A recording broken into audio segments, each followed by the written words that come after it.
వాడపల్లి వెంకటేశ్వర స్వామి వారిని దర్శించుకున్న స్పీకర్ అయ్యన్న పాత్రుడు.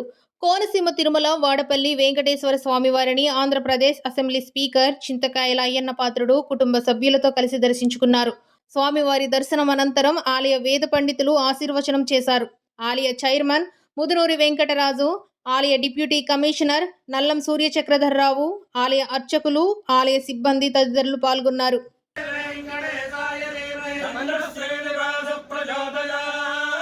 చాలా సంతోషం. ఎందుకంటే చాలా రోజుల నుంచి నేను ఈ వెంకటేశ్వర స్వామి దేవాలయం గురించి విన్నాను. ఎప్పటి నుంచో రావాలని చెప్పి ప్రయత్నం చేస్తున్నాను. అయితే ఇన్నాళ్ళకి ఆ స్వామివారి ఆశీర్వాదంతో స్వామివారి దర్శనం చేసుకునే అవకాశం నాకు నా కుటుంబానికి దక్కింది.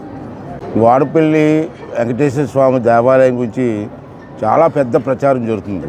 ముఖ్యంగా నాకు తెలిసింది ఏంటంటే, నేను ఉత్తరాంధ్ర నుంచి వచ్చాను కాబట్టి, విశాఖపట్నం జిల్లా, అనకాపల్లి జిల్లా నుంచి, ఉత్తరాంధ్ర జిల్లాల నుంచి మీకు వచ్చే భక్తుల్లో నాకు తెలిసి 20%, 25% ఉత్తరాంధ్ర నుంచి వస్తున్నారు.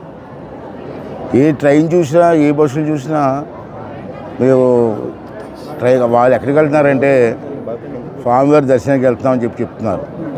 ఉచిత బస్సు వచ్చిన తర్వాత అన్ని దేవాలయాలకు కూడా ఈ దర్శన ప్రాప్తి అందరికీ దొరుకుతుంది.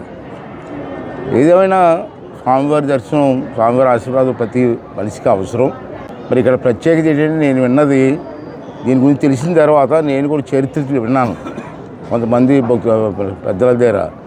ఇక్కడ ఉన్న ప్రత్యేకత ఏంటంటే, మీ అందరికీ తెలిసిందే, నేను కొత్తగా కాదు, 7 శనివారాలు, ఒక శనివారం వచ్చి దర్శనం చేసుకుంటే 7 శనివారాలు వస్తే స్వామివారి ఆశీస్సుల కుటుంబానికి, భక్తులకి ఉంటుందన్నటువంటి ఒక నమ్మకం ప్రజలకు వచ్చింది.